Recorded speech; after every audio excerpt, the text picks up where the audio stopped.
Chapter 2. The Party Crashers. The last wisp of warm air dissipated quickly. The only thing the hunter could see with the thermal goggles was his own vague silhouette. Whatever heat the metal suit had stored faded away in moments. One thing was for certain, there was nothing natural about this cold. It was suffering and despair faultlessly tortured. He was now thrust into absolute darkness. The last stream of light had died with the closing of the secret door. The first seeds of doubt that had been planted earlier took root in his resolve and began to grow. He took a moment to make full evaluation of his senses. All the smells of the bar were still present here, the aromas of stale beer, perfume, cigarettes, ammonia, and maybe even sulfur still lingered. However, there was a new odor. It smelled strong and pungent. It smelled like death in all its stages and forms. The idea that he had jumped out of the frying pan into the fires of hell did occur to him at this juncture. Amazingly, his inner voice had no comment on his current dilemma. Maybe it just had no useful suggestions to offer. Or somehow it had found a way out of his psyche and into more pleasant surroundings. He thought it to be the latter because when it had no useful suggestions it was always content to spend endless hours just overstating the obvious. The hunter fumbled around on his belt until he found what he wanted. The small cold space was filled with blinding light. Even with the goggles' radiance filter.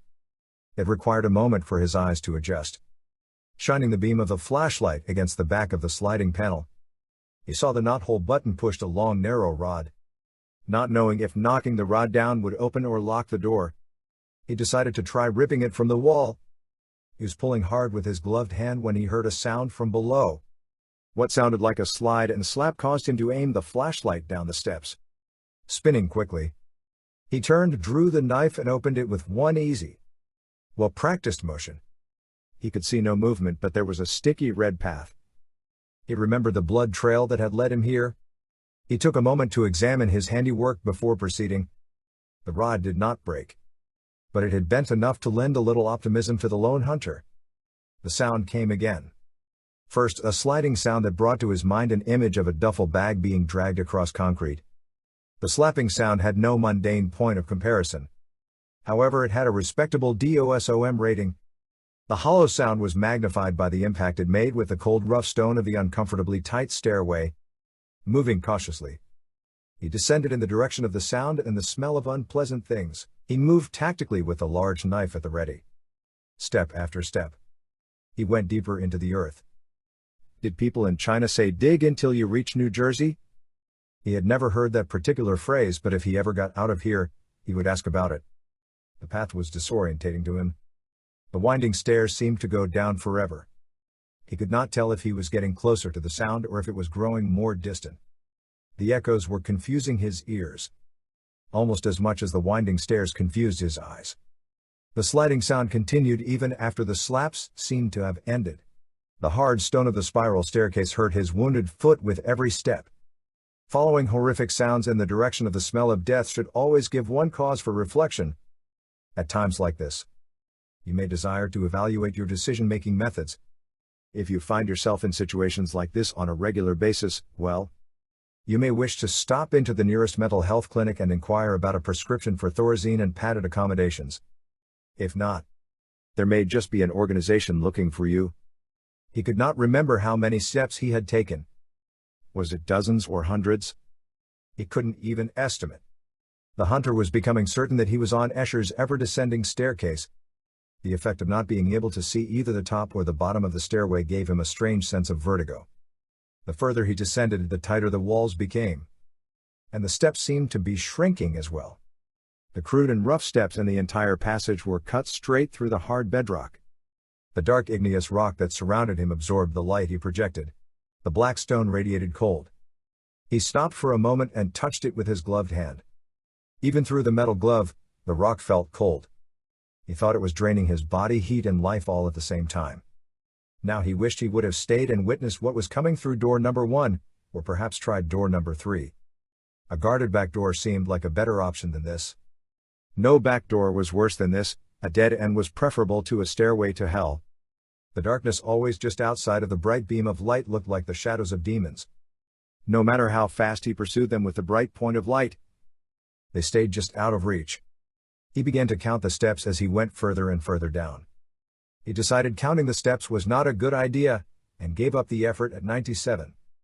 There was still no sign of it ending.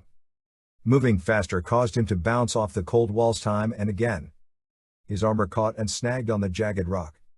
It only released after he stopped and pulled hard. After a hard jerk and a metallic moan, he would again be on his way. He pulled too hard and lost his footing.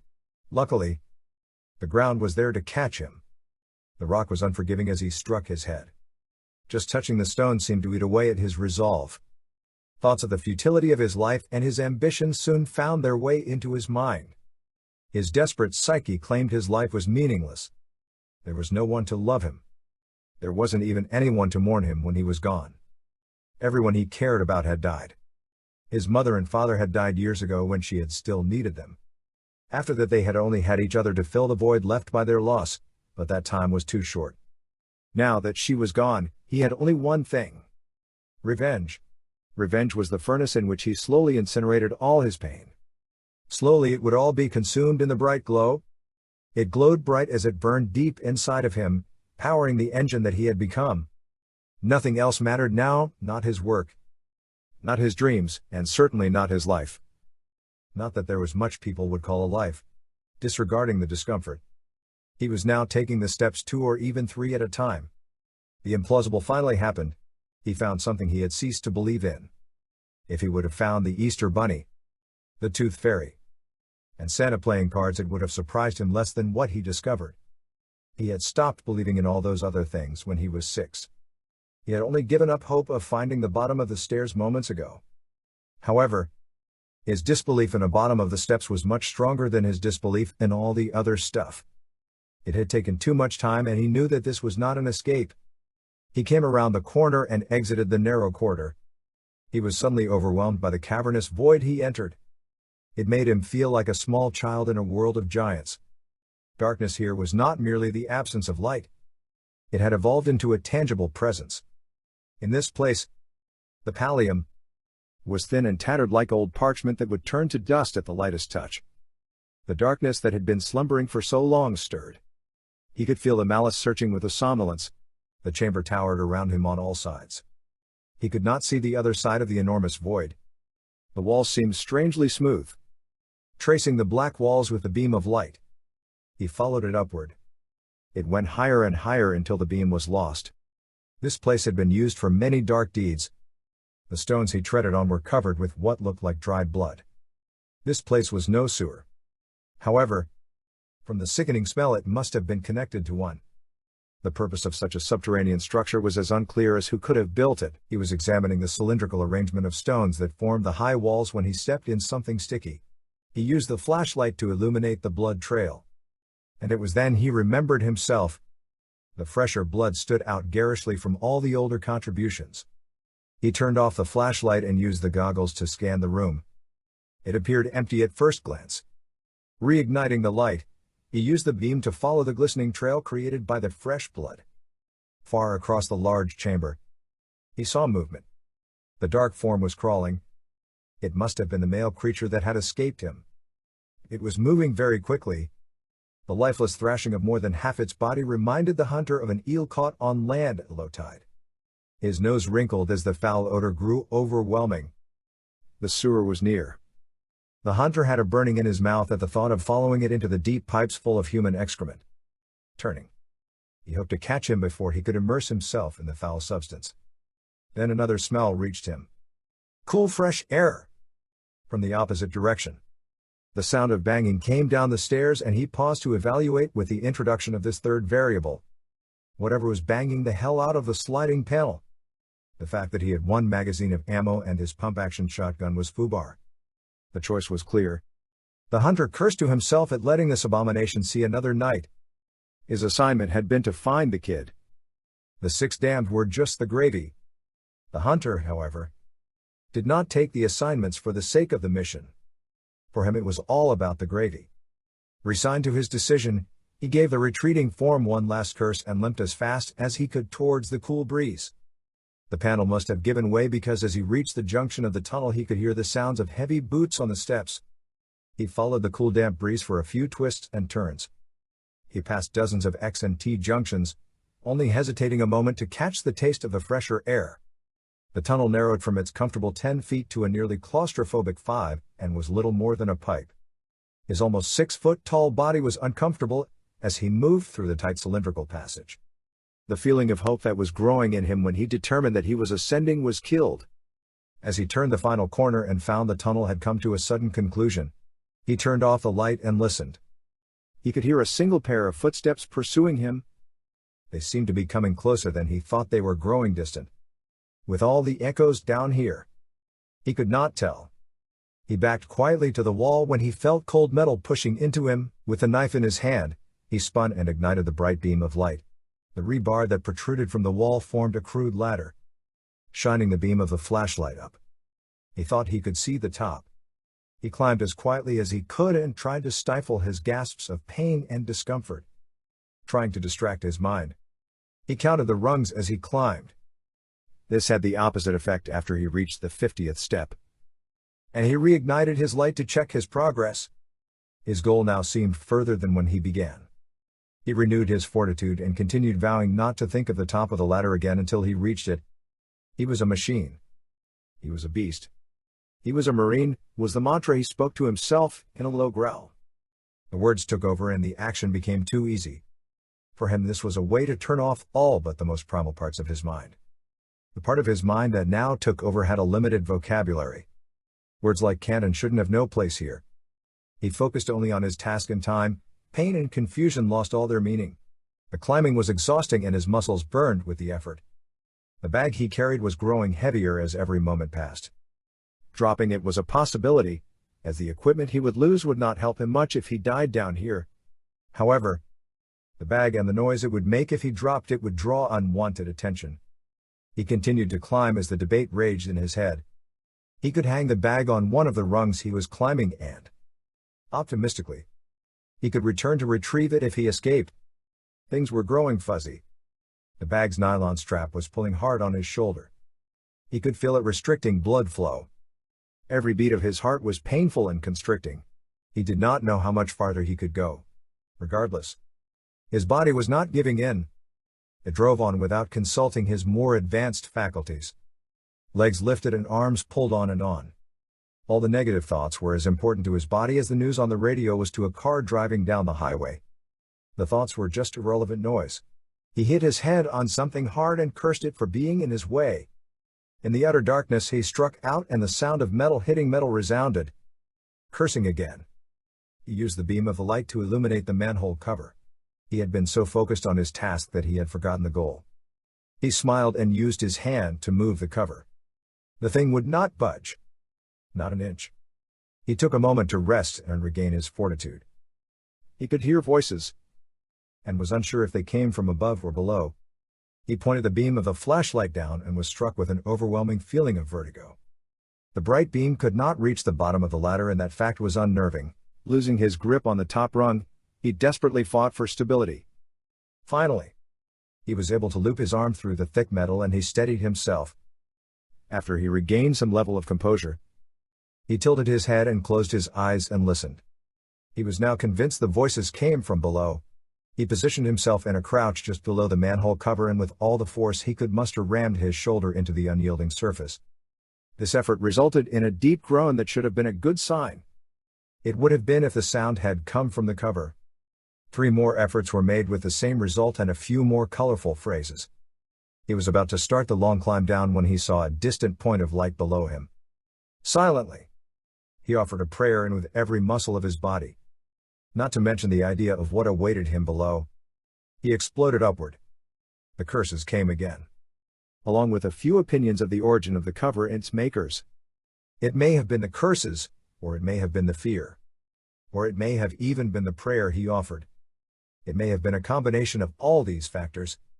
Regardless, the heavy metal disc yielded its defense of this point of egress. The hunter was unsure which factor was most prevalent, so he thanked God most of all, just to be on the safe side. Climbing out, he took stock of his situation. This would not be his greatest success to date, but, in the spirit of optimism, this was an operation he could walk or limp away from. So it can't be all that bad.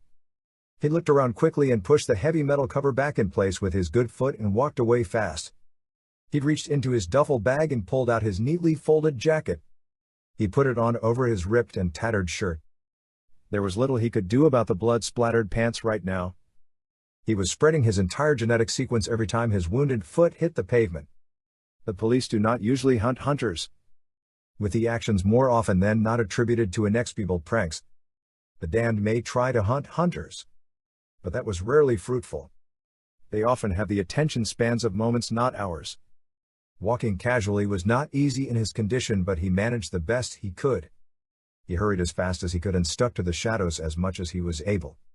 His mental map of the city was not clarifying his location. Nothing seemed to line up with the subterranean distance he had traveled. The wind picked up, scattering all types of detritus down and around. As a few discredited pages of a newspaper blew by, he stepped on it with his wounded foot. His concern of leaving a blood trail behind remained. So this trick gave him a little peace of mind. He is still searching for a familiar street sign, only with all the construction in the area it was nearly impossible to identify. The hunter took the advantage of the shadow provided by an alley that he was passing to duck in, catch his breath, and determine his approximate location. He hugged the wall as he poked his head out of the mouth of the alley. Noting a familiar street didn't help, it only added to the confusion. However, this emotion was immediately replaced by shock. The manhole cover that had been his most recent point of egress from the darkness below the city suddenly exploded. The 50-pound slab of iron flew up to the sky, higher than you could spin a quarter with a slingshot. The considerable mass of the projectile seemed to become disjointed, not only from the laws of physics but time itself. The hunter watched it follow a strange arch over the tops of houses and office buildings. Mesmerized, what leapt into the sky directly behind made it seem almost mundane in comparison. The flowing shadow moved like it was equal parts black silk and sub-zero mercury. It too seemed to be out of sync with time, passing through without being part of. The shadow went into the sky without any apparent effort. So when it started to descend back to the ground, it did so without warning. It went from a slow rise, then moved, seeming to stop in midair, linger for a moment, then flow through itself, and instantly heading towards terra firma. It struck with force, yet without an audible effect. It seemed to land just over the hole from whence it came. To further demonstrate the total contrast, the manhole cover hit with nearly explosive force. The noise was deafening and the debris flew like shrapnel, forcing the hunter to take cover behind the wall. After a long moment, still engulfed in apprehension, he tentatively looked out from behind the wall. He saw the shadow scanning the area with an indefinable sense, not sight, smell, or touch. It was in the light cast by the street lamp and still seemed to disappear in plain sight until it moved. When it moved in that formless way that it seemed there was still no discernible shape in the conventional meaning of the word. Arms and legs went from non-existent to 7 or 8 when it was crouched and looked like it was about to jump. The hunter waited for the wind to pick up and pulled the newspaper from his foot, and gave it to the wind. It continued down the sidewalk, and moments later, the shadow became very attentive, then sank into a pool of shadow on the ground. Watching and waiting, the hunter let out a sigh of relief. Then the shadow exploded from the ground, running straight toward the shadows where the hunter was crouched with his hand on the pistol to give him comfort, only it didn't. The shadow cleared 20 meters in 2 leaps, and stopped trying to zero in on him. Then it suddenly stopped in the middle of the road. 10 meters formed the mouth of the alley. It took a deep breath, and it sounded like an old furnace strained to twice its intended capacity. The hunter nearly felt something pulling at the core of his being, pulling him towards the shadow. The sound continued and made time seem to slow. Even the trash blowing down the street seemed affected, slowing and tumbling with indeterminate direction. He could feel his feet sliding on the rough asphalt towards the shadow. He moved just incrementally closer to the shadow, out of the mouth of the dark alley and into its sight. Then as quickly as it started, the shadow moved to its right side effortlessly, and in a single leap covered 20 feet, apparently pursuing the blood-stained discarded newspaper down the block. The hunter staggered as if an unseen force that he had been fighting against was just gone. The hunter bumped into a trash bin that started to fall over, causing a metallic clattering to reverberate up and down the alley. The hunter did not hesitate to see if it had caught the attention of the shadow. He just took off running, turning down blind alley after blind alley. Lefts and then rights, and then left and right again. It was all in the vain and futile hope that he would be heading away from whatever was pursuing him. He continued checking over his shoulder as he rounded each corner. Moments later he stumbled from the shadows into a pool of lights. He could see signs of light up ahead. He slowed his pace and caught his breath. He found himself in the middle of a late-night market that was just closing up. It was just north of Taipei main station, putting it more than 4 miles from where he had parked his van. He noticed that most of the vendors near him were giving a strange look. He just froze. Then he realized that they were all trying to sell their leftovers before closing up for the night. He walked up to the nearest vendor and without looking just pointed, saying, "Na san gege," indicating 3 of whatever the man was hawking. He was quickly presented with 3 card sticks with some very obliviously deep-fried balls on them. The vendor held up 3 fingers as to indicate 300 Taiwan dollars. He looked up at the man's sign as he reached into his pocket. Squid balls was displayed clearly up there. Cool was his only thought. Squid balls were his favorite night market snack. He squeezed on some fake wasabi paste from a condiment bottle, nodded and smiled at the vendor as he walked away. He entered another alley hoping to cut across 2 blocks to the taxi stand for the train station. He was looking over his shoulder when he tripped and face planted right into a dark puddle of murky what he was hesitant to consider water. When he rolled out of the puddle, he could hear a deep growling and was looking into an inhuman pair of eyes just inches from his face. The black dog that stood in front of him was baring its teeth just a bit. He talked to the animal as if it was a little person and in very soft tones. He explained that it was an accident and he was very sorry. The dog was black as night with just a little span of white across its eyes like a mask. The animal seemed mildly placated, and as the hunter stood up, it just stood there looking expectantly at him. Reaching down, he rubbed the top of the dog's head and continued talking to him. The dog started to playfully maneuver, trying to get a full body rub out of the encounter. This went on for more than was probably wise, so the hunter stood and started to walk away, but the dog gave an uncertain sound. He turned to look at the animal and it walked up behind him with his dropped bag in its mouth and held it right up to his hand. He could not help but smile at the animal. Wouldn't most dogs just have grabbed the bag and ran, was all he could think. Maybe the animal didn't like wasabi. Just in case this wasn't the situation, he reached in and pulled out 1 stick with 3 of those deep-fried squid balls on them. The dog's ears perked up, or it is more accurate to say the dog's ear and half perked up. Half of its right ear was missing, probably from a street fight when it was much younger. This was not a small animal, he was a large dog and looked well fed. He didn't want to imagine what would like to mess with him now. Luckily it seemed happy to just sit on its haunches with that expectant look on its face. He pulled the balls off the stick and held them in his hand and extended it cautiously to the animal. It leaned in and sniffed, then demurely ate one of the proffered treats. It must have found it acceptable because it took a second, and just as it was about to take the third, it let out a very audible growl, much more ferocious than the one it had made before.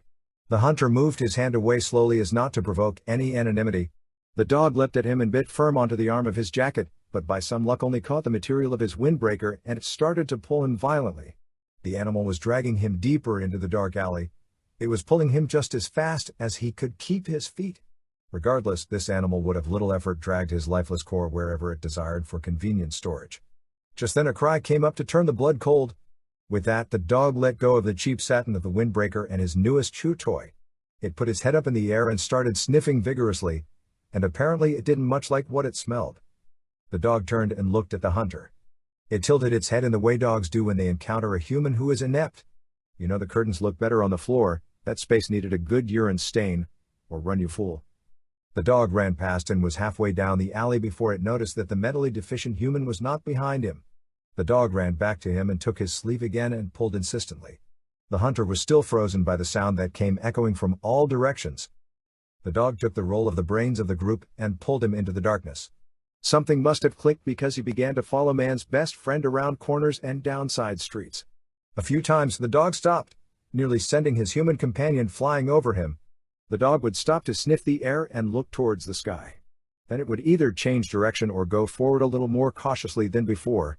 Now there was a nearly tangible feeling of dread that was growing with each passing minute. Then the dog took a quick right, and down the next alley the hunter could see the familiar yellow of Taipei taxi cabs, just 10 yards away. They both went into a full sprint. Halfway, the dog stopped and crouched defensively, sending his human compatriot flying past. Just then all the cabs in sight started to drive away. The man hit the ground in exactly the wrong way to redistribute the force of impact, letting out a deep primal moan that said more than words ever could. He looked at the dog and then at the departing taxis. They just all seemed to pick the same time to leave. He was completely unable to yell for a taxi. The red lights disappeared and his vision went black.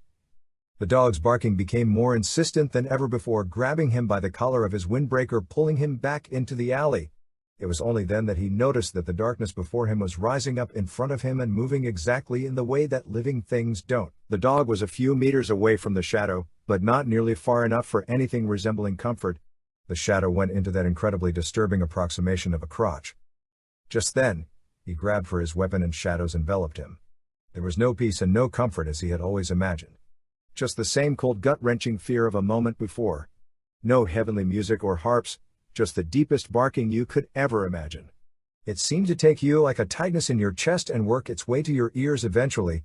He opened his eyes and made the assumption that he was still amongst the living. He just really hated to make assumptions.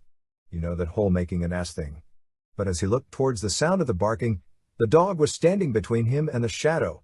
With every one of the animal's deep rumbling cries, the shadow seems to lose its form and start turning into a viscous pool, and in the moment the sound subsided it would start to raise up and start to form into something vile again. The sound went on for an indeterminate time. At some point, the man must have managed to stand and this made the sound more confusing. The barking was now coming from every direction. Just then, a small brown pug came barreling around the corner and comically hit the wall and kept running a few yards. The small dog seemed to take a deep breath and then join in with the animal mantra. Not as deep as the much larger black dog, but with more heart than you would ever imagine from a stray dog. Other dogs started to show up and they all joined in. There must have been a dozen in no time, all making the same beep repetitive sound as the big dog. They had surrounded it on all sides while keeping a safe distance. Again and again, they would bark and the shadow would lose all cohesion. Then between the bellowing it would start to form up, still obviously disoriented. The big black dog stopped barking and looked at human, and canted its head and just knew he didn't grasp the most obvious of ideas of self-preservation. The other dogs continued to bark, but without the sounds of their apparent leader. The shadow seemed considerably less affected and the disoriented was diminished. The large black dog ran to the man, grabbed him firmly by the sleeve and took off running. At first the pace was slow and the barking was like a military cadence and they seemed to sync up to the rhythm. The human's right foot seemed to strike the ground on each bark and his left on that moment in between. As they grew further and further from the shadow, the sound of the barking diminished, however, the feeling it made in his chest much less so. The dog kept the man running farther than he had ever run before. It was like he was breathing razor blades and his heart was pumping battery acid. Then a deep sorrowful cry went up, like a dog would make if it was hit by a car. The feeling that the barking raised in his chest was just there and the next moment it just stopped. Several other yelps of pain came up. The large dog whimpered a little and then let out a completely different barking sound. Just 3 long deep barks and then the sound of dogs yelping faded in the distance. The large black dog turned it muscle towards the human and then back to the sound of dogs in pain and seemed to make up his mind. It grabbed his sleeve and met a strong resistance. It showed long fangs that seemed to have to reason to be in the mouth of a domesticated canine. Those teeth, accompanied by the bass feral growling, left no desire for argument. The running continued for a time that could not be judged. It was just a deep and endless pace until from pure exhaustion he fell to the ground and had to stop. In some faint distant part of his brain, he could hear a sound he must have recognized, but it wasn't until he could raise his head and look around did he figure out that it was the large dog running away. As he stood in the alley, he noticed another page of newsprint had attached itself to his injured foot. Now completely disoriented, he leaned up against the wall waiting to either die or start breathing normal. A few minutes passed, and he started to survey his surrounding with eyes that stopped bulging with each beat of his heart. Slowly, the world returned to focus. Catching sight of the small van he drove to get here caused him to pick up his pace. He closed the 100 or so yards at a fast trot, and he felt safer just being back at the familiar vehicle. Searching his pockets as he got to the back door of the van, he finally found his keys and opened it. Shaking off the pieces of newspaper, it was returned to the 4 winds which blew them away in a graceful imitation of flight. Climbing into the van, he was assailed with the odorous smells of fertilizer and flowers. The solid fertilizer was pungent, but he would take this smell any day compared with the other options. Sitting in the van, a feeling of safety washed over him. It could have been the flowers, or the feel of something familiar, or even the increased mobility a vehicle offered. Whatever caused it, the feeling of safety was not slated to last long. A large thud as something landed on the vehicle's roof pretty much knocked the hell out of that false sense of security. The hunter, still in the back of the van, reached over quietly and locked the back door. The click was more felt and less heard in the vehicle. He then reached behind him and took out the pistol. This time when he dropped the magazine he caught it in his hand and placed it on the bag of mulch next to him. Pulling the last 7-round clip from his back pocket, He regarded it for a moment. He touched it to his lips and made a silent prayer to that most of abused ideas, the idea of a loving God that will help you smite others. His only solace came from the knowledge that what he wanted to kill was an abomination to the God he believed in. He corrected himself. He did not believe in God. He knew God existed. God may not always be on his side, but the big guy had never been against him. Whatever was on the roof of the van apparently decided to jump off. The leaf sprigs gave a groan and the van recovered with a soft bounce. A dark shadow was being cast through the van's windshield. Sitting on the floor behind the back seat, the dark form could be heard but not seen. The shadow it cast into the van was full of frantic jerks and erratic motions that looked anything but human. Holding the gun in his right hand, he was ready to charge the slide with his left, but for now he just sat. A strange verse from a book by the world's most famous doctor came to his mind and almost made him laugh. All he could do was just sit, sit, sit, sit, and he did not like it, not one little bit. All of a sudden something went bump. Oh, how that bump made him jump. Somehow the hunter managed to stay unmoving like a statue, even as every part of him wanted to jump up and down. He must be going mad. He knew well that this creature could come through the glass without much effort and rip him apart, but he still wanted to laugh. More than laugh, he wanted to see if the creature resembled a 6-foot-tall black and white cat in a red and white striped top hat. Whatever this creature was, it was not like the ones he had just confronted. This one had some mad skills, and he knew if he did not get control of his mind he was done. It took one thought to bring him back to the situation at hand. He snapped out of his state of near-maniacal amusement by just the thought of what he had seen at the morgue only a year ago. The flash of that image removed all humor from his mind and turned his heart to stone. The ripped and mutilated torso of a young woman lay on a cold metal examining table before him. The body was unidentifiable. They had to use her fingerprints. He could be no help in this matter. He was angry for being brought down to see this ghastly sight. Anger was good. Anger worked for lack of a better word. Anger would get the job done. When he stood over the dead body of his sister, he vowed that he would kill whatever had done this. Had he done that by now, the answer could be yes, only he didn't care. He would kill everyone he could find. Hate, anger, and rage create their own furnace. Contrary to both entropy and the law of diminishing returns, you just seem to get back more than you put in.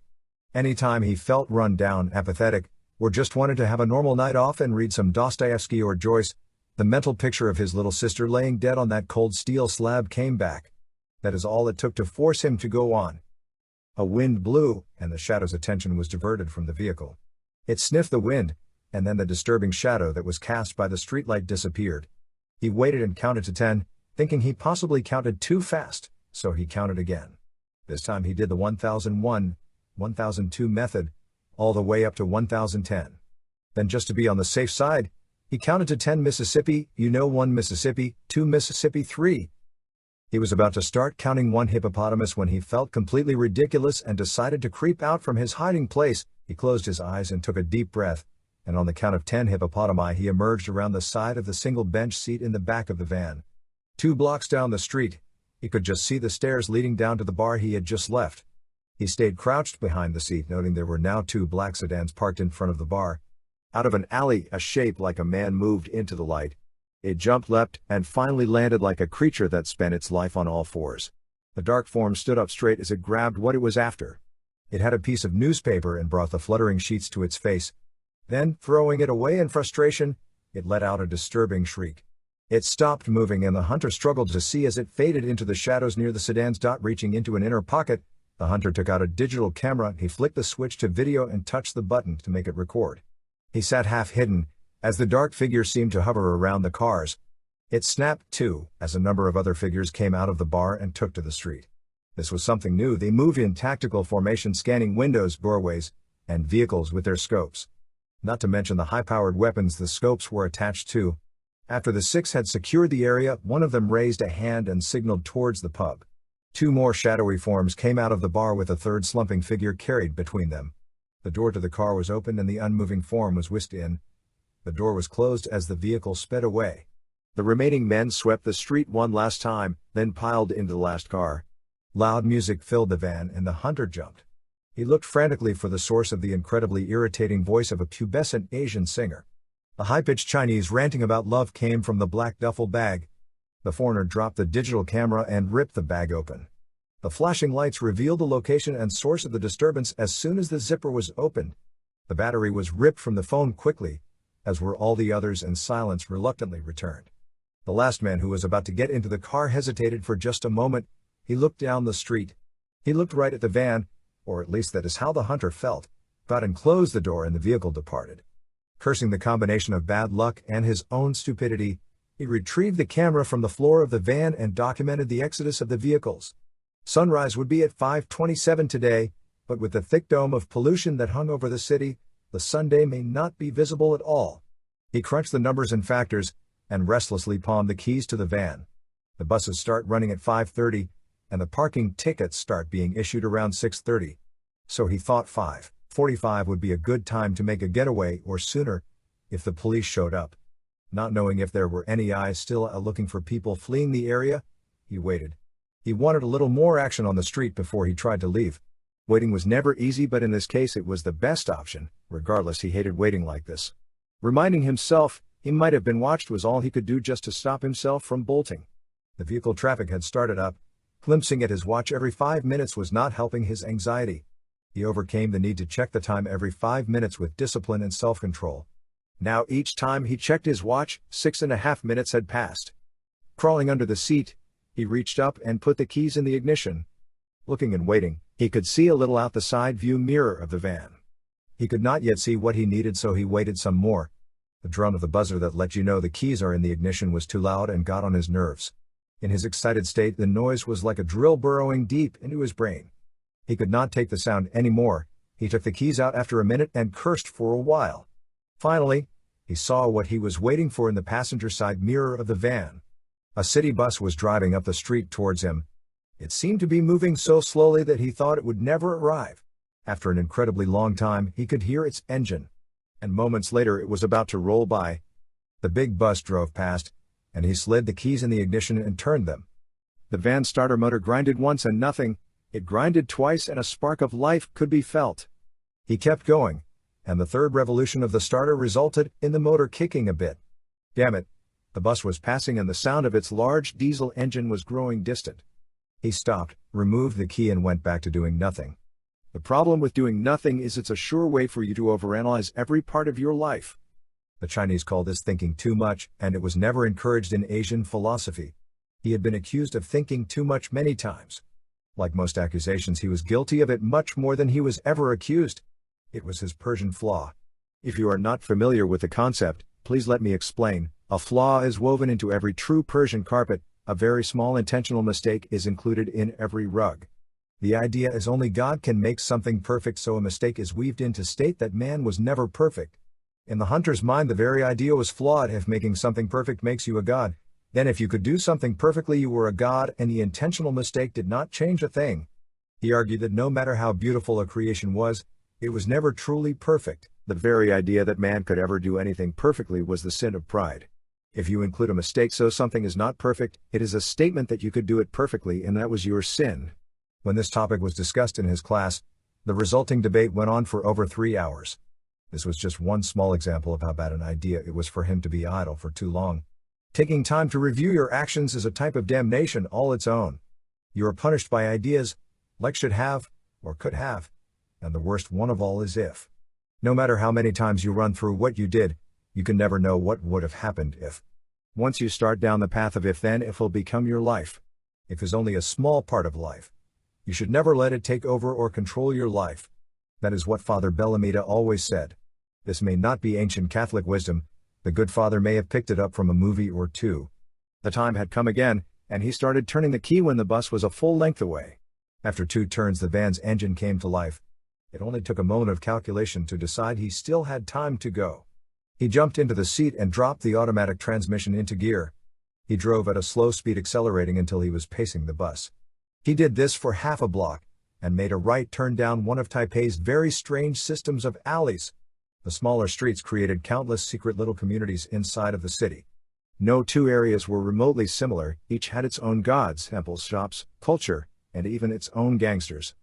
Turning down the wrong alley at the wrong time could be a serious mistake. However, at this time of night he thought the odds were in his favor. He turned right again, hoping to get back to the main street, heading in the right direction.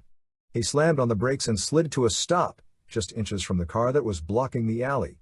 At this point, the possibility that he had miscalculated this decision occurred to him.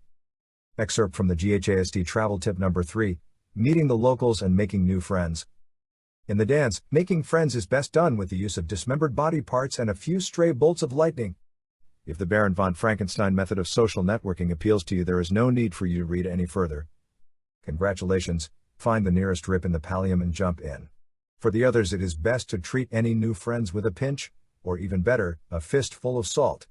You may also wish to try holy water, crucifixes, machete, a 12 gauge and a few hand grenades if you really want to be sure. There are many types of creatures of the pallium. What we will focus on are the ones that seem to be attracted to its outskirts, primarily on our sides. These are commonly referred to as the damned. Some people say there are 7 classes of damned, and yet others insist that the damned are as widely varied as gods of Hinduism. We will explore this topic in later chapters, so we will not get into it too deeply right now. It is fair to say that if you give them any opportunity, the damned will devour your body and soul.